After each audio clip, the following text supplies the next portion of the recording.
Good evening, everyone. My name is John, and I'm the event coordinator here at McNally Robinson Booksellers. Before we begin, I would like to acknowledge that the land on which we gather is located here in Treaty 1 territory, the traditional territory of the Anishinaabe, Innuit, Anishinaabe, Dakota, and Dene peoples, the homeland of the Métis Nation. In addition, of course, McNally Robinson Booksellers itself rests on the land once occupied by the Métis community of Roostertown. We are gathered here today both in person and virtually to celebrate the publication of Martha Troian's beautiful new picture book, It's Powwow Time.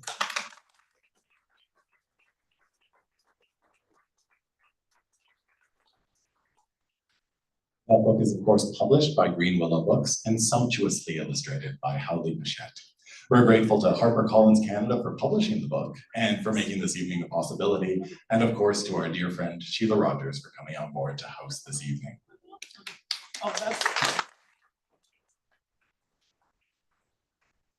We will make Shelagh grudgingly accept applause. The event will begin with prayer and song from Elder Tom Chisel, followed by a reading from Troian and a conversation between Martha and Shelagh. Following the conversation, there'll be an opportunity for any of you to ask any questions, so please do let those percolate in your brain over the course of the evening. If you do have a question at that point, please just put up your hand and I'll approach you in a hopefully non-threatening manner with this microphone. This is just to ensure that everybody watching the live stream can hear your question and prevents us from having to repeat it. I'll be back at the end of the event to review signing procedure, so please do look forward to that. But for now, I have the immense pleasure of introducing tonight's participants. And if you have just arrived, please do make yourself comfortable. There's an aisle and some additional seating over there as well. Our host, Shelagh Rogers, has been lucky. She now lives in her father's family homeland and is meeting her Métis cousins for the first time. This is a great joy for her. While working at CBC Radio for 400 years as a journalist, she also experienced joy. She got paid to read books and then speak with writers whose words have meant a lot to her. Being able to host occasional conversations at McNally Robinson has also been a gift. We did not pay her to write that. At the end of May, she spoke with her cousin Negon Sinclair at the launch of his book, Winnipeg, which was wonderful. But afterwards, she met a journalist who is a shero for Shelagh, and that would be our featured author this evening, Martha Troian. Shelagh has deep respect for her fearless, peerless investigative work and her ability to convey news through story. She is absolutely thrilled to be speaking with Martha about her new and very joyful project, her children's book, It's Powwow Time. Author Martha Troian is an award-winning independent journalist and writer. Specializing in investigative journalism, she has worked for and contributed to media outlets across Canada for close to 20 years. She is a proud member of Lyrical First Nation and lives in Manitoba. Now, before we officially welcome them for their conversation, I would like to call up a very special guest. Please join me in giving an immensely warm welcome to traditional knowledge keeper and Lac Seul Middlewayman Elder Tom Chisel. Please rise, everyone.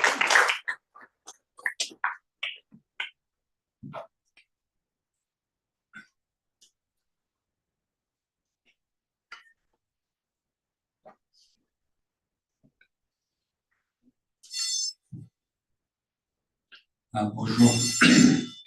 So we can go the main route then.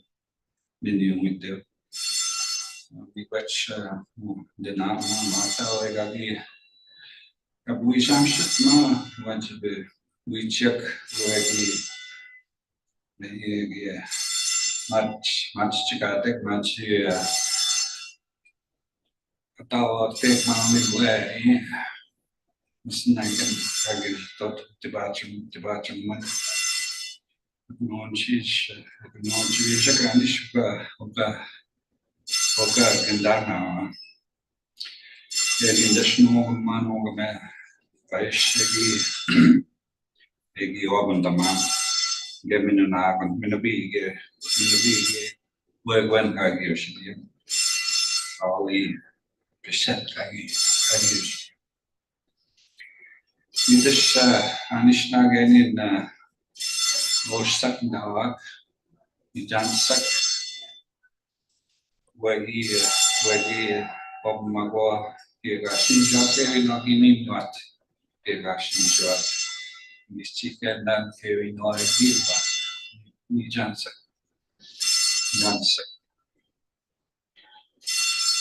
When the Shagmashin again. Just really thankful that I've been given this opportunity to help with this book launch, this book. I just had an opportunity just this evening to look at it, and it's so beautifully done. The colors and the illustrations, it's awesome. It's beautiful. So I just wanted to, when I was looking at it, it reminded me of my own children when they were young. They used to dance too, and at powwow and stuff like that. And so it kind of, it warmed me in that way. My daughter, my grandchildren, when they danced when they were little. Anyway, like I said, I'm from Laxo First Nation, and I'm a knowledge speaker. Those English titles, I guess, are kind of funny. but yeah, so I'm really grateful. Martha's son, no way, I gave him that name. He was just a little boy. And I thought I saw him earlier. Oh, okay, way over there. Yeah. So I'm going to sing a song, and because it's for children. That's what I want to. I'm going to sing a song it's a children's song. There was a man from Whitefish Bay First Nation who sang this song, and it stuck with me. And so I sing it when I'm in the sweat lodge, when we pray for children. So that's what I'm going to do. Miigwech, Semanto, Miigwech Kitigo, Kanigego and Golf and Daman, Matsuin, which can have a known age. Scale. Well, in it with Matsa, Chimsku Gabu, no. Village.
very much. And I do just want to briefly interject, first of all, to apologize on behalf of the mall. This is their fire alarm, which goes off at apparently sometimes incredibly inconvenient times. So I do apologize deeply for that, Tom. It will likely stop. It is not actually a sign that there is a fire at the moment. It's just a beautiful annoyance at this point. So Martha, if you would like to proceed, we can, but we could also wait until it clears, whichever you prefer. How long will it take? It's always unpredictable. Has to come and ascertain that it's not actually a fire, and then they turn it off. It's only actually a fire that goes with it.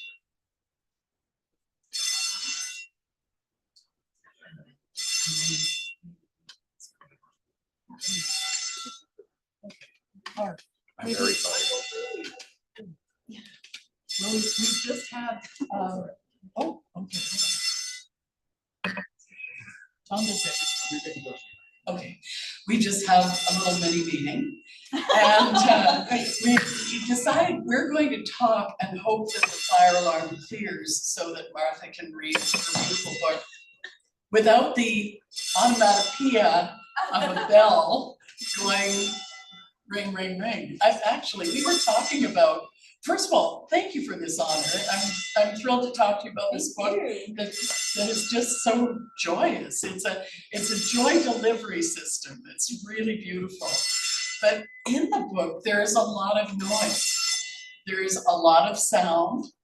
There's a lot of thumping and popping and cracking and popping and there's no ring, like ring, but there's just about everything else. How much fun did you have creating sound? Thank you for that. Sheila, I'm so honored for you to be my host. Oh my goodness, thank you. I just saw the fire truck go by, everybody. So, progression is being made. I have to say this very difficult word, onomatopoeia. There we go. So when I wrote It's Powwow Time in 2020, actually. September 2020. It's now September 20. Okay, I'll leave that aside.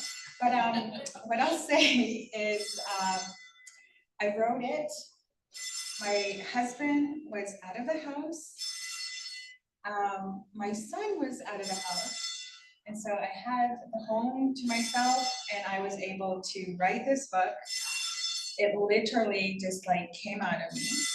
And I knew it happened so fast actually. And it's because since 2013, I wanted to write children's books, and I knew that I was doing investigative journalism, and I knew that I wanted to write children's books, and so I was like busy with my career, busy doing investigations, magazine work, etc., podcasts, and you know, when you're a journalist, as you know, you don't sometimes always have time to do things outside of your job.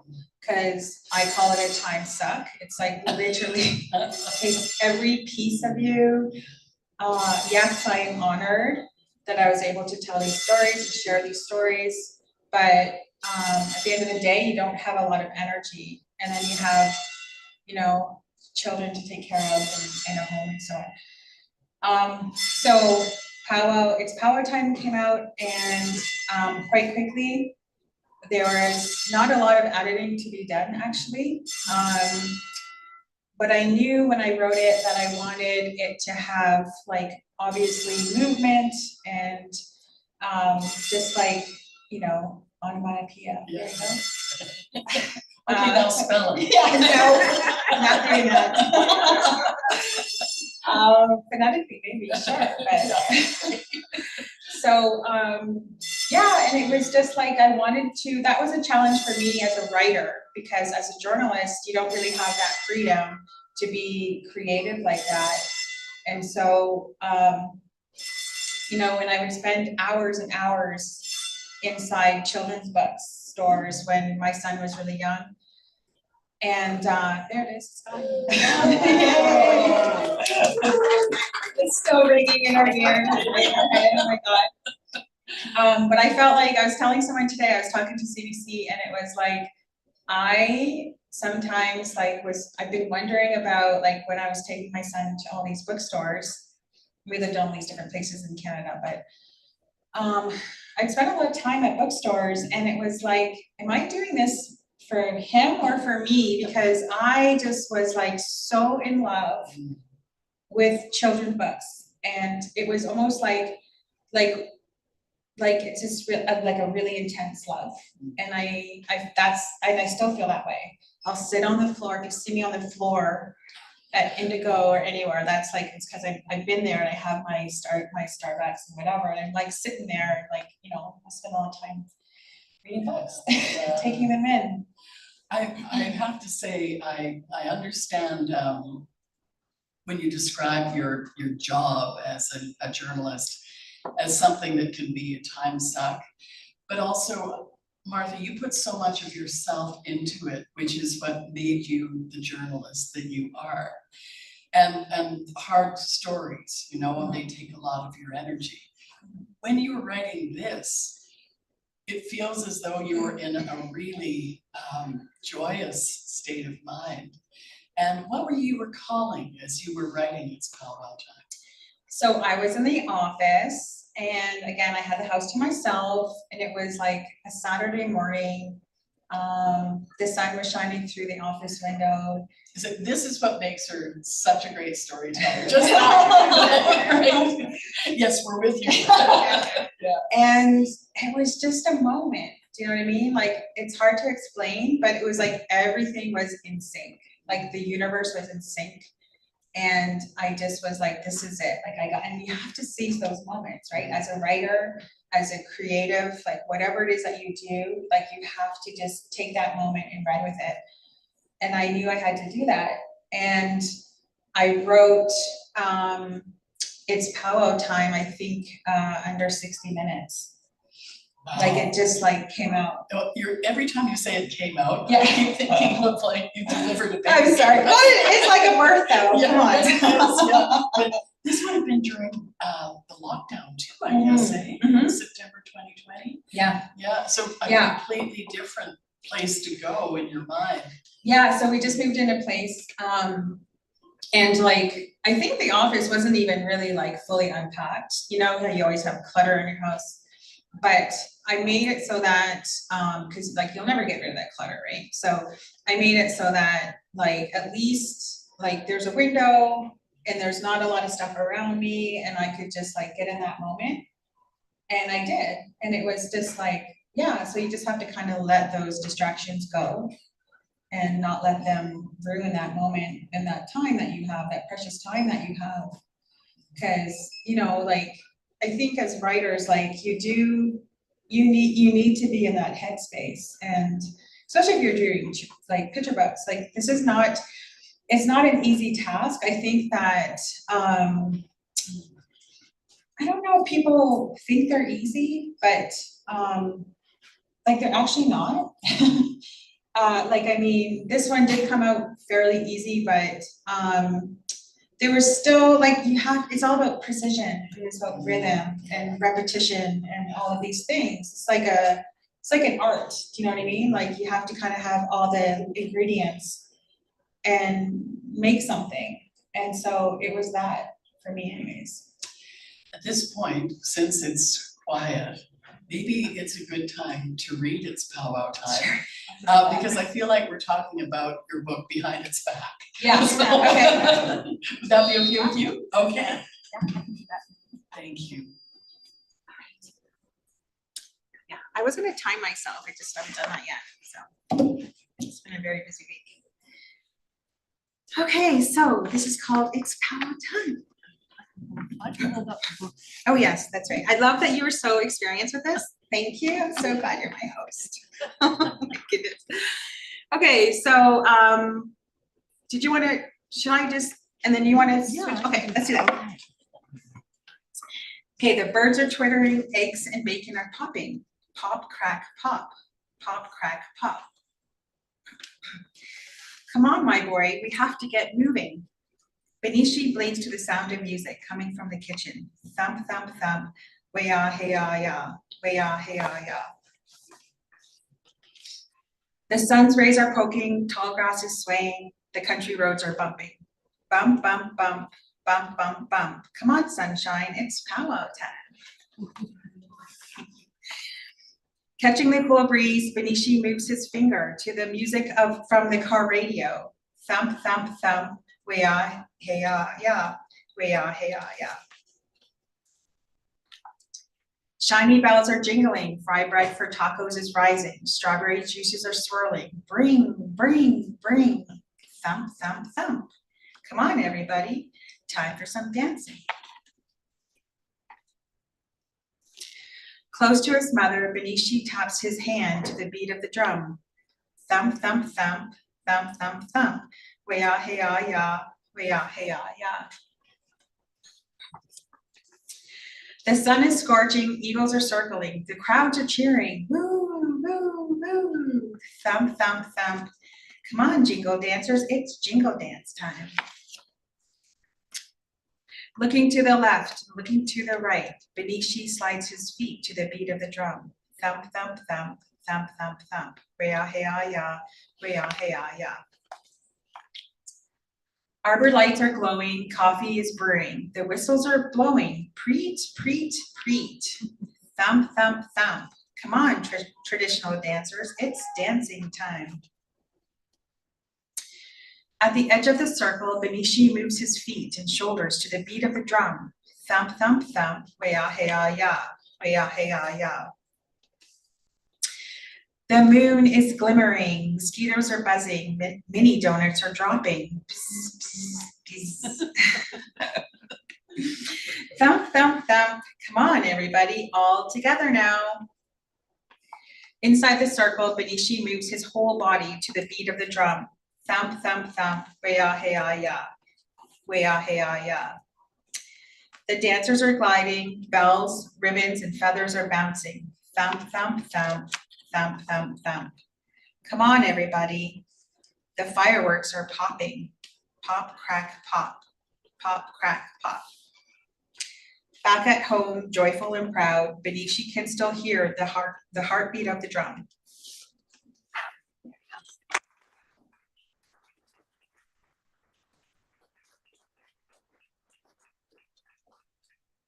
That's great.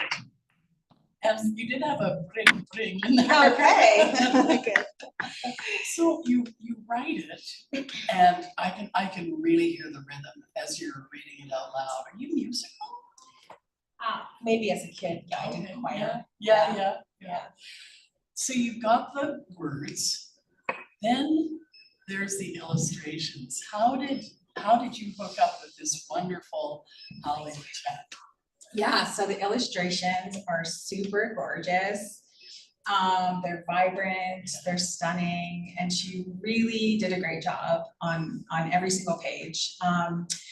What I did was I just like scouted social media. I looked for Indigenous illustrators, and I really wanted somebody who was kind of like still emerging. And she was from London, Ontario, which is, I spent my childhood in London. And not all of it, but some of it. And so that was kind of special too. And I just submitted a bunch of names to HarperCollins or Greenwillow. Yeah, they contacted her. And so luckily we were able to have her do the illustrations. Yeah. I've looked at the book quite a bit because it makes me feel happy. I see hidden things in it. She plants little gifts throughout. Like, can I give one away? Yeah. When you look at the moon, it's not the face of the moon, it's a drum inside the full moon. It's really beautiful. Yeah, her stuff is stunning, and I would definitely check her out on social because she's done other books as well. So yeah, Hawlii Pichette is her name. Okay, and when was your first powwow? So I got asked that same question actually today from CBC, and so like my mother, she went to residential school to one of Canada's Indian residential school. And she went to several schools actually, and so we know, many of us know the stories about the school system. And, you know, they forced these children to go to school and took their culture and their identity, their hair, they stripped them of everything. And so my mom went, and she came out obviously a very different person. She was ashamed of being Indigenous, and I have no shame in saying that. I think that there's a lot of stories like that out there who are first descendants of the residential school system. But when I was a child, she would take us to the friendship centers. And I remember being in the basement of a friendship center and like doing like beading and crafts. And that was like our way of connecting and having a sense of community and doing these crafts. And so I think it was still difficult for her, but I think she really was trying in ways that we could as a family at that time. And so I would do those things, not so much a powwow, but it wasn't until my late teens, early 20s that I started doing ceremonies and meeting Midday people in Southwestern Ontario, also Iroquois people, and I would spend time doing ceremonies with people and going to powwows. So I would say that's when it happened. Yeah. Is there anyone here who has never been to a powwow? You can all close your eyes and put up your hands. Only Martha will know. There might be a couple of people. What goes on? When you enter the powwow grounds? Oh my what God, happens? so much. It's like a lovely experience. I always love the food. My family, like we're foodie people, so they have like, sometimes they have these drinks called, like they call them like big sexy, is that what they call them, Tim? Well, they're, okay, sorry, hold on. Okay, yeah, they're lemonade drinks in a big cup, and they're really good. Okay, that was the name of, I think that was Broken Head or something. Okay, but yeah, so they have lots of food all the time. Indian tacos are going, you know, like I said, like the mini donuts, the coffee, the dancing, beautiful regalia, the conversations, you know, like that sense of community, the drummers, of course, like, you know, the honor dances. There's so much going on. Children, you know, like it's just such a beautiful, like you have to go to a powwow from like, you know, grand entry to the very end, you know, because you just get that like full experience of a powwow. And it's just amazing. I love it. We go to powwows every summer, and you know, we travel to the States as well, and we go to some powwows there. So yeah, it's great. No, I'm just looking up a little quote I found in Murray Sinclair's memoir, which is coming out very, very soon. And he talks about how he loves visiting northern communities, other Indigenous communities. And whenever there was a powwow, particularly in Alberta, Saskatchewan, or Manitoba, I made a point of going there to spend time, to visit with the people, to sit, to listen to the drums. So Nice. that's almost I love right that. at the very, I have goosebumps, yeah, almost at the very end of the first part, the memoir part of this book. I love that. Yeah, Yeah. visiting's a big deal. It is in my community. So we have a really small, like we have a traditional powwow. It's not like a competition powwow. It's very small. It's like, you know, and they have a feast each day, like on the weekend, traditional foods. And I just love my powwow. Like it's not, again, it's not elaborate. It's not competitive. It's just like very simple. It's very spiritual, and it's home, right? Like that's where my mom should have been dancing and doing these things, right? But she didn't get that chance.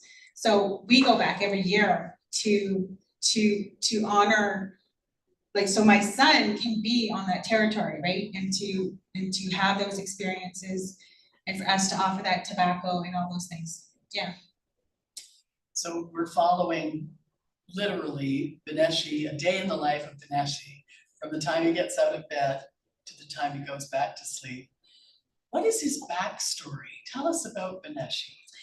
So this is about a little boy who is like, he's very curious about the world. Obviously, as a child, you know, he's going to a powwow and he's really watching like all these big adults in regalia and the, you know, the ribbons are bouncing and like all these things, you know, there's so much stuff to look at and you know, the MC is talking and the drums are beating and all these things. Like it could be maybe possibly overwhelming for a child, but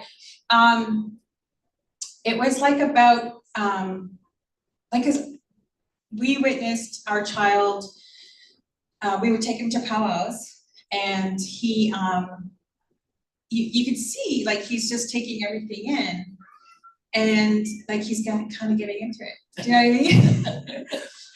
But he's still very like staying close to us. And then it was like over the years, you know, he's literally doing that. He's inching towards the circle.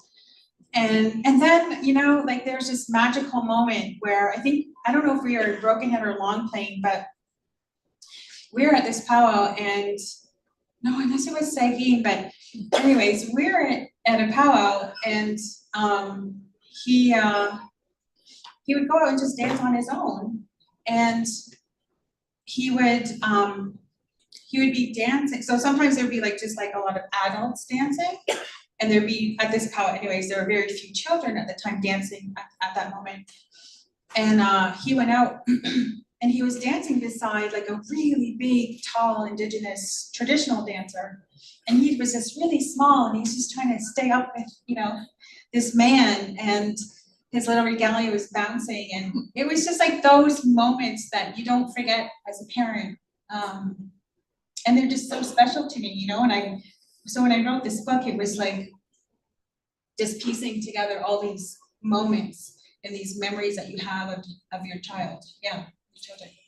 The other thing you do so beautifully, Martha, is to create this sense of a really happy home, just in a very few sentences. But tell us about Bineshii's home life. So I would say that Hawlii Pichette did such a wonderful job. You know, you have them cooking eggs and bacon. I'm maybe not that organized before a powwow when we go, but thanks, Hawlii. We're eating Tim Hortons on the way. But it was just, yeah, like she really set the mood, right? And the birds are tweetering and all these things. Like it was just like it's perfect. But Bineshii is like, you know, he's waking up and the powwow music is going and like we're just getting on with our day. We're looking forward to the weekend. The sun is shining, and it's like, you know, we just know as a family, like this is gonna be a good day. You know, we're gonna be on the road. You're gonna, you know, there's gonna be bumpy roads. You were in Manitoba, you know, like it's gonna be those moments. But it's like, yeah, so it's kind of like a fun day. Yeah. Now, this is a little unfair to people watching online, but you've got photographs here. Can you talk about what you brought along? Yeah, so these are photos of, this is the regalia that my husband made for our son, and he made it for him on our living room floor. And this is when we just came back from Manitoba, from Ontario. And so these are just like a variety of photos over the years of our son at different powwows. And we have a picture of our son over there looking at an Indian taco, and you could see the delight on his face. And it's like, yeah, he's like, can I eat this? Like, it's right in front of me. Like, he's ready to dive in, right? Yeah, so I wanted to bring these photos to kind of show everybody. Yeah. I'm going to turn, we only have 20 minutes left, and so I'm going to turn to the audience to see if there are any questions for Martha about It's Powwow Time. And I recognize it's always hard to be the first, so if you can pretend you're the second, that would be really awesome. Thank you. Do you have plans for a second book? Good question. Yeah. Yes, so this was a 2-book deal with Greenwillow HarperCollins, and there is another book coming out. And this book is about, it's called Today I'm in Love. Today I Am Loved. I don't know if we're gonna change the title of that or not. But it is about a child who is, can experience all the things that children in residential school cannot experience. But it's like a very positive, uplifting story again, about a child's freedom to be loved by people. Yeah, that's what it's about. Thank you. Oh, there. Not surprised. Your husband's a guy who thinks he's funny. How important was it that he wasn't around when you were writing the book? Thanks, Mike. It was actually quite critical, you know, like it was like I really needed everyone to be gone, and I think I love my husband, but sometimes he just needs to leave the house. Yeah. Thank you for that question. Mike, that's hilarious. Michael Hutchison was here. Yes. A great writer for kids and journalist as well, so. Awesome question. Thank you. Terry McLeod is here.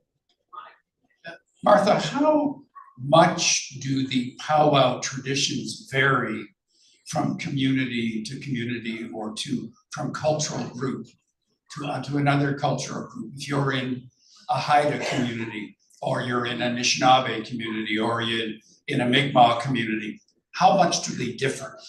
So what I would say to that is, first of all, I am no powwow expert of other people's nations, but what I will say is that there are a lot of similarities. And what we do and what we did as a family when we traveled is that we would always, and this is something that I think everyone should do, is to always respect the territory that you're on and their customs and traditions. Powwows were banned, right? Yeah, so I wanted to talk about that just quickly because, you know, Indigenous people were not allowed to practice their dancing. In 1921, there was a circular that was sent by the government, the federal government, by Indigenous Affairs, or Indian Affairs was called back then, and they were basically saying to the Indian agents that these, you know, quote, Indians were engaging in demoralizing activities, and that, you know, they can have reasonable fun, but you need to like kind of like, you know, stop them from going to fairs and exhibitions and dancing. And so that's why I think, you know, just a couple generations ago, like they were not allowed to do these things, whereas today there's so many young people, right? Like 1/6 of the population of Indigenous people in Canada are young people, and they are practicing their culture, they're doing land-based education, they're doing sun dances, you name it. And it's just such an amazing sight to see all of that happen. Yeah, hi, fantastic. How come you decided to do a book about a powwow for your first one? Thank you for the question. I love that. Because it was based on my son's experience, yeah, over the years, and I wanted to write something about that. Thank you. Is your son in the room this evening? He is. Sorry, Zach. He's way in the back. Do you want to stand up, sweetie, just for a quick sec? Sorry, Zach. So he's an actor now and a voice actor, and he sings, and he loves, like volleyball and all these things. So yeah, he's my source of inspiration, and so is my husband, of course, and my friends, my family. Do you have a favorite page in the book? Oh, nice. That's a really good question. I think I have. Yeah, I do have a couple favorites actually. So I don't know if anyone, if you guys have a book on your lap, but What I love this page. I love the mini donuts. I'm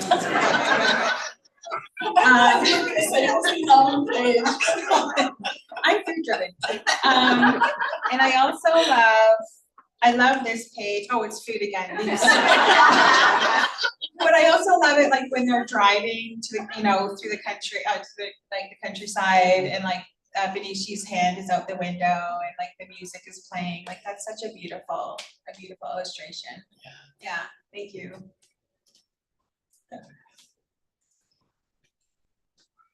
What is the origin of Bineshii's name? What does it mean?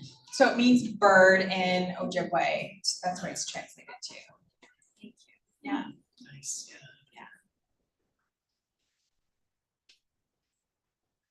Terry McLeod. Martha, you mentioned that your son is a voice actor and an actor and performer. Where can we see or hear him? So Zachary, he was in Acting Good with Bell Media. It's a TV series. It is very funny and sarcastic. If you want to like hear, listen, and witness Indigenous humor, you have to tune into Acting Good. And there are people here that work for Acting Good, and also other actors in this crowd that are in Acting Good. I won't point you out if you don't want to. I'd be happy to though. And also he is a principal voice actor for Chumps, and that is a children's TV series. And it's about a ragtag of furry animals, and they talk about the earth and helping each other. And he's also done like Little Seed and Little Bird, and Many Moons is coming out. I feel like I'm missing one, but oh yeah, Don't Even, and yeah, so there's that going on. Yeah, thank you. Fantastic. Anyone else? I've got a question. Hey. This is a beautiful book, and I think it's going to mean a lot to children. I know that they're sort of pitching it at 4 to 8 years old. Don't let your age stop you. It really is happiness in your hands. It's beautiful. If you had had a book like this when you were younger, what would it have meant to you? A lot. I think that like we did have books, but it wasn't this. And yeah, like it was, I think that, yeah, I mean, I think every kid should, like today, there's so many books, right, written by Indigenous people writing about children's, like writing short books, YA books, picture books, like it's everywhere now, and that's great. But yeah, I just didn't have that as a child, so I'm glad that I'm able to contribute to that now. Lovely, Yeah. lovely. Thank you. Anybody else? Oh no, wait. Martha, I want to agree with everybody. It's a fantastic, warm, gentle book. But I got a slightly biased question here. Do you have plans to bring the book out with photographs? Do I have what? A book with your photographs? Oh, like my photography? Yeah. Not yet. But I am writing a couple nonfictions right now, and I have a lot of manuscripts written, like for more children's books. So who knows, maybe my photography will land in something. Yeah. Oh, Terry, geez. Sorry to be such a pest. As I listen to you read it, it cries out for an audiobook. There's so much sound, so many voices, so many drums. I'm wondering I've made podcasts, and you have too yourself. Are you going to turn it into an audiobook? Are we going to catch it on Audible? Are we going to find it in libraries? Well, I think we should direct that question to my agents, who I think are watching tonight. And my publisher. But yeah, it is, it's everywhere, you know, the book is everywhere and I'm thankful. But that's a good question, Terry. At this time right now, no, but who knows? Maybe you should just make one and say, here, happen to know a place with a really good studio that isn't CBC. So, just saying. Yeah. All right. Well, I knew it. Would you ever consider translating it into Schnabelman? I would love that. That would be so amazing. And, you know, like that's something I think that I would seriously email my agents and my publisher about. And even just like beyond initial by memoriam, like I would also, you know, create Dene. Yeah, I think that's great. Yeah, beautiful idea. What's pop, crack, pop in that? Well, it has nothing to do with Rice Krispies, if anyone was thinking that. It just was like, that's what I was hearing, you know what I mean? Like when you're kind of cooking eggs and bacon. And when firecrackers are going off. Yeah, exactly, Yeah, yeah, so I wanted to kind of tie that up, like have it in the beginning of the book and then like, yeah, and then also at the end. Just kind of wrap kind it of up. a perfect day, isn't it? Yeah, Yeah, yeah. it's kind of a perfect book as well. Yeah. Thank you so much. Thank you Thank so you. much. What a lovely honor it is to speak to you about It's Powwow Time. Thank you, Yeah. Sheila, for that.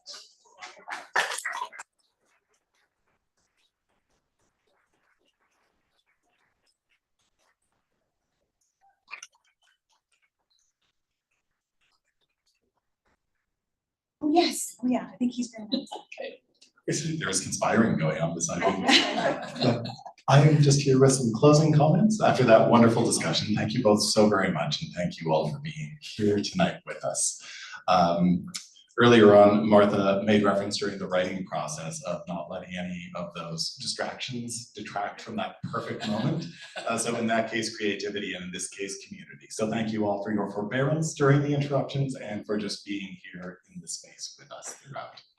It's been lovely spending the evening with you. Now, it would not be an appropriate powwow picture book launch if there weren't a table full of bannock immediately outside of the space. So we will be moving along to the signing in just a moment, but as you visit Martha at the signing table by our cash desk, please do avail yourselves of some bannock that she has kindly provided this evening. It is from Shelley's Indigenous Bistro. Oh, yeah. So you know it is delicious and it is available to you all. So please do help yourself with many thanks.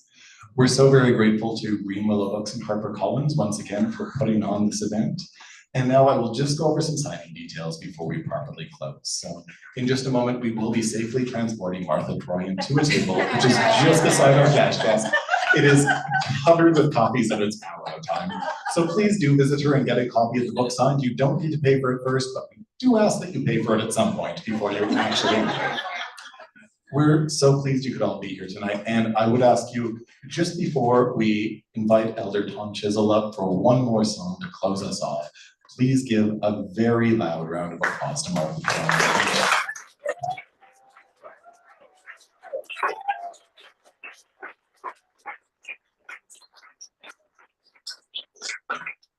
And then please rise once again for Elder Tom Chisel.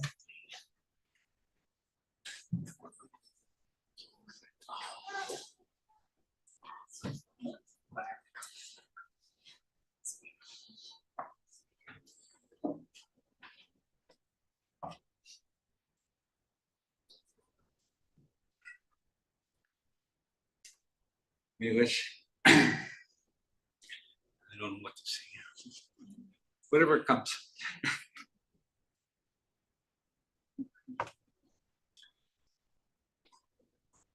The song says, our grandfather blesses us.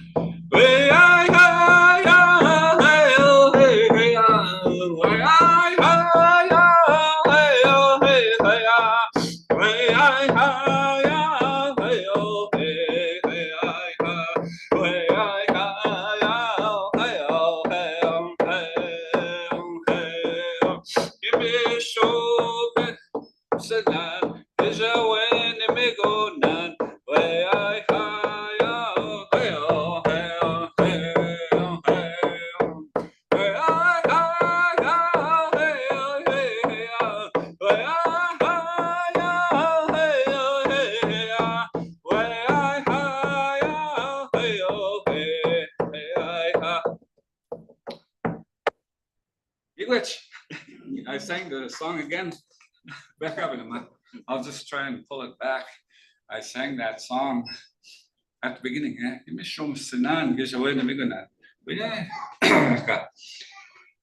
I sang the first song again. I guess it was stuck in my head.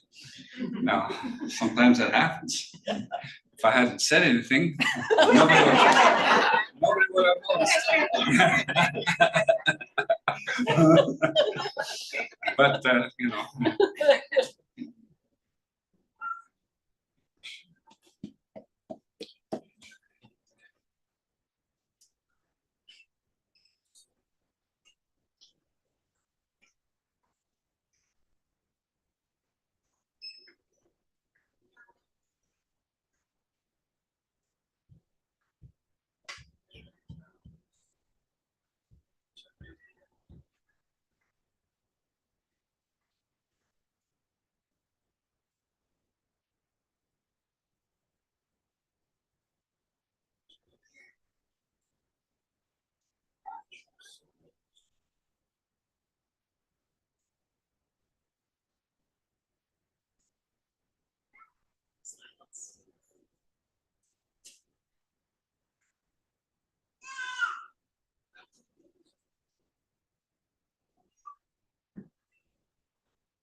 It's like a traveling song.